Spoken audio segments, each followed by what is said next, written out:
दो बंदों को क़यामत वाले दिन ना हुक्म होगा चलो दोज़ख में, तुम्हारे अमाल ऐसे हैं जिस पर फैसला जहन्नुम का है। दोनों बंदे हैं, एक ने दौड़ लगा दी दोज़ख की तरफ, दौड़ता जा रहा है तेजी से, और दूसरा ना एक कदम आगे रखता है फिर पलट के पीछे देखता है, फिर एक कदम आगे रखता है, फरिश्ते ले जा रहे हैं, फिर पलट के पीछे देखता है। दोज़ख का दरवाज़ा आ गया, रब करीम की आवाज़ रहमत आई, इन्हें वापस बुलाओ ना। दोनों को वापस बुलाया। सारा कुछ जानने वाला रब पूछता है, वो जो दौड़ के गया था उससे पूछता है दौड़ के क्यों गया तू? वो कहता है मालिक जिंदगी में तेरी मानी कोई नहीं, सोचा चलो आज ही मान लूँ। अल्लाह की रहमत को जोश आया, फरमाया इसे तो भेजो ना जन्नत में। चलो इस वक्त इस सही इताअत का जज्बा तो बेदार हुआ ना। दूसरे से पूछा भाई तू क्यों नहीं जा रहा था?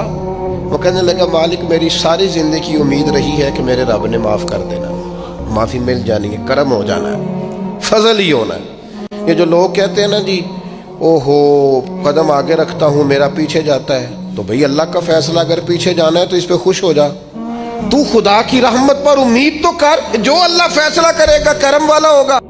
वो अर्ज करने लगा मालिक फरिश्ते मुझे ले जाते थे पर मेरे अंदर से आवाज आती थी रब करीम है, आवाज़ करम आ जाएगी। मालिक दोज़ख का दरवाज़ा आ गया पर मेरी उम्मीद टूटी नहीं, और जब तेरी आवाज़ रहमत आई ना कि आ जा, तो फिर मेरे अंदर से वो अकीदा और तगड़ा हुआ। देखा ना, बुला लिया ना तेरे रब ने, आ गई ना रहमत की आवाज़, बुला लिया ना। तो अल्लाह करीम ने फरमाया फरिश्तों इसके सारे गुनाहों पर कलम फेर दो, जो मेरी रहमत की इतनी उम्मीद रखे उसे दोज़ख में नहीं जन्नत में दाखिल किया जाता है। अल्लाह की रहमत की उम्मीद कभी नहीं छोड़नी, और ये उम्मीद आखिर तक नहीं टूटनी चाहिए। हर वक्त रहमत की उम्मीद रखें, हर वक्त करम की, ये ज़हन बनाए।